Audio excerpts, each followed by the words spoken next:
Hi, my name is Stephanie Lane, and I am a fourth grade teacher in Clay Center, Kansas. I'm going to be introducing you to myself through my e-portfolio, so let's go ahead and get started.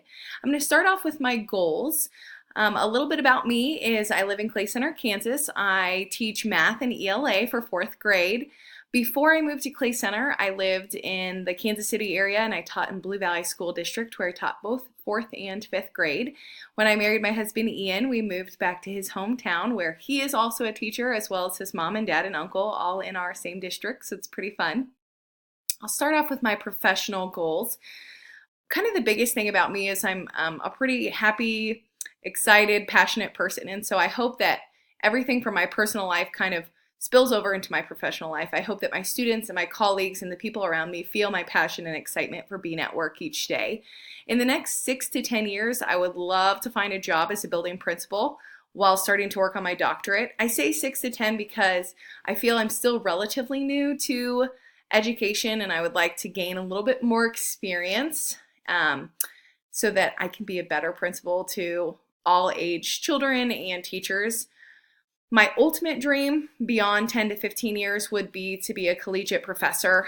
I'm near K-State, so I would love to work at K-State because that's the school I attended for my undergraduate, and I would love to give back to that community. Personal goals, my husband and I just started a family, so we would love to have another child. We had Nora in February, and we'd like to continue growing our household.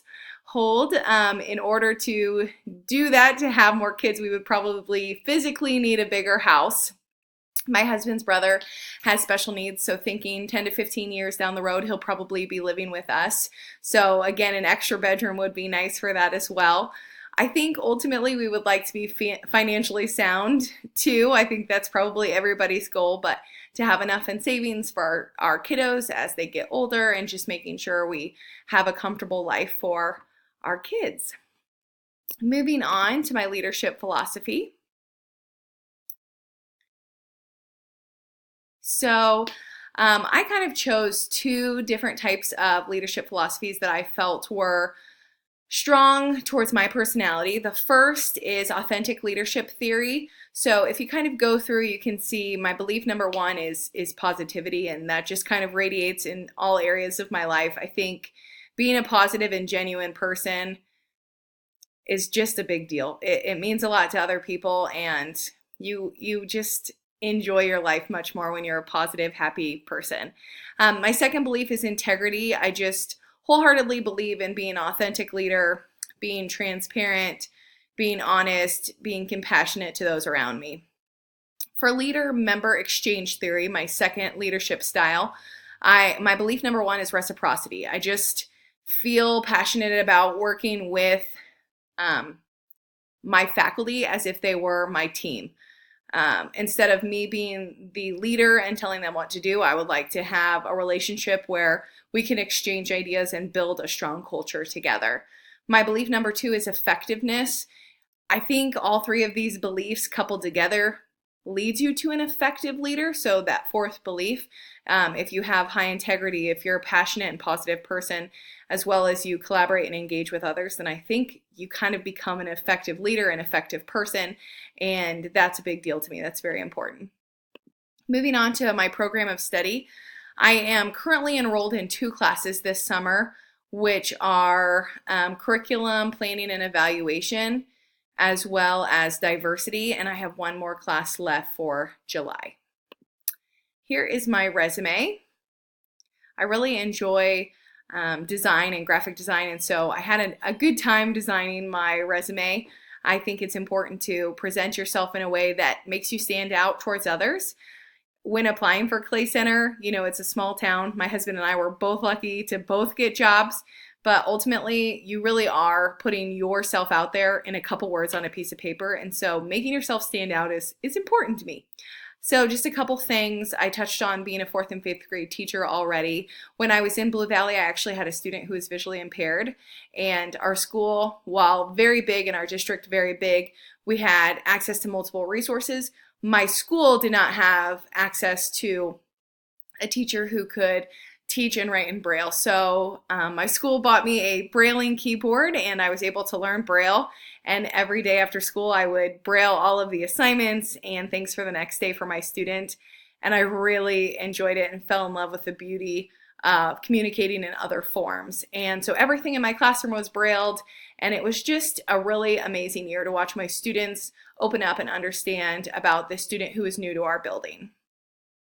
I also attended a district leadership academy in Blue Valley, which I really enjoyed. I love taking on leadership roles, and more importantly, I love learning. I just feel I'm a continual lifelong learner. And so having that opportunity to learn from some of our district's best leaders was a really good opportunity for me. I recently won Teacher of the Year for the Clay Center School District and will be moving on to the regional area in Salina in September. Okay, here is my A bibliography, my annotated bibliography. So I focused mainly on types of research that were relevant to me in the manner of I looked at websites that I'm familiar with. So I read through principal websites, specifically then the magazines that they publish, like Communicator, The Principal, and The School Administrator, because those are all magazines I really like already. And so I found ones that I felt were truly applicable to me that I knew I would be able to use again in the future. So one of the ones I really liked was 3 Ways to Connect and Innovate, and it talked about how as an administrator it's so important to have communication while also being an innovative administrator. And oftentimes we get so caught up in being so innovative that we forget who this innovation is directed towards. So we think of all these great ideas and we want to implement them without realizing that maybe that won't work for our building culture and our students and our staff. And so this article was really good because it outlined the fact that we can be innovative as long as we go back and we connect and we communicate with our staff and our students to make sure it's actually successful for them. Another one I really liked was Rethink Your Back to School Professional Learning event. This one was really interesting because it was a magazine article that also had spots for note taking. So it allowed you to physically plan your back to school meetings, your PD, in the magazine while you were learning and researching and reading about their ideas and suggestions. It kind of made me think outside the box a little bit because it suggested ideas such as taking your staff on field trips and just taking them outside for 15 minutes and playing a team building game. Kind of going outside of the formal PowerPoints and making them listen to you preach and lecture the whole time. And I thought that was a really good idea because ultimately we want our students to have fun and be engaged while they're learning, and we should want the same for our staff. They're coming back from a summer of relaxation into a world that's pretty hectic and chaotic right at the beginning of the year. So let's let them dive in and have a little bit of fun while they're doing it. Moving on to my district activities, I want to start off by saying I was pretty hesitant about taking on district and secondary activities because the secondary world is pretty distant to me, and being new to the district, I didn't feel like maybe I had a really strong connection yet with district level leaders and secondary leaders. So I was pretty nervous about it, but this was an amazing experience and I absolutely enjoyed being able to take on these leadership roles. And I'll touch on that again later in my reflection. So going through my district PowerPoint slide, I did the 6 necessary categories, and some of my favorite things were just collaborating with stakeholders. I have never had that opportunity in the same way as I have here in Clay Center.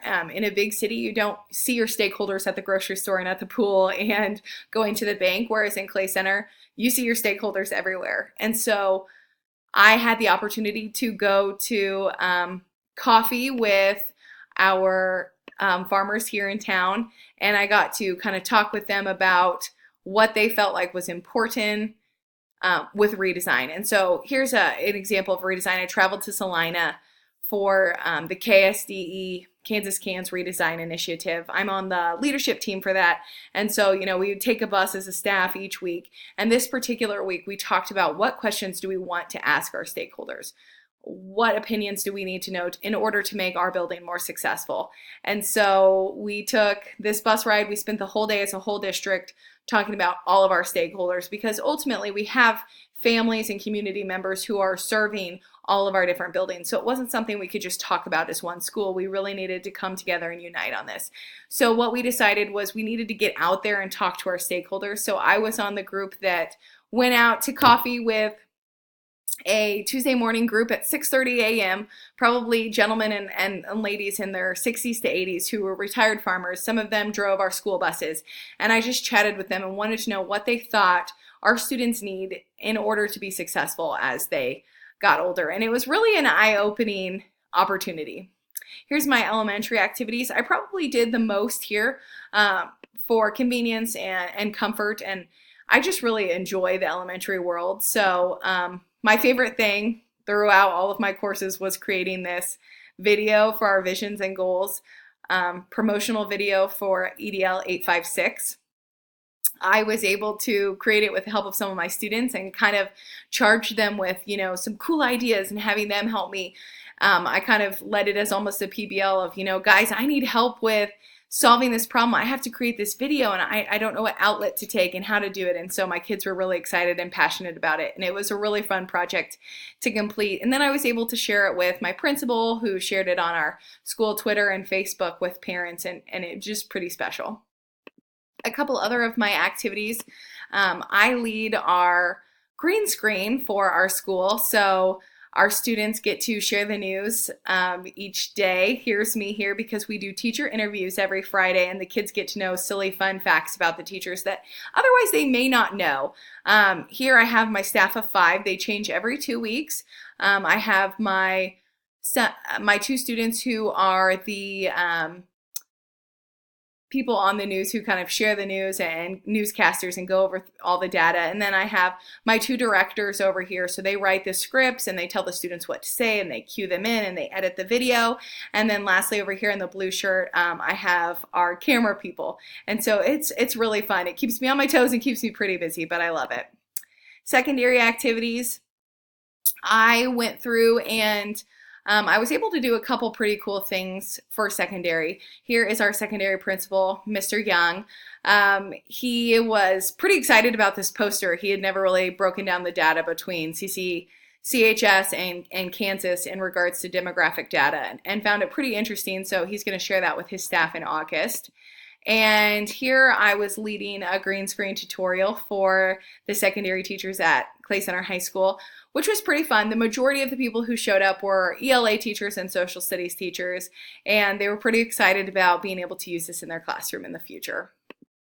My reflection here, I have all of my classes included except for the July class that I have not started yet, and I will update that once I have gone through.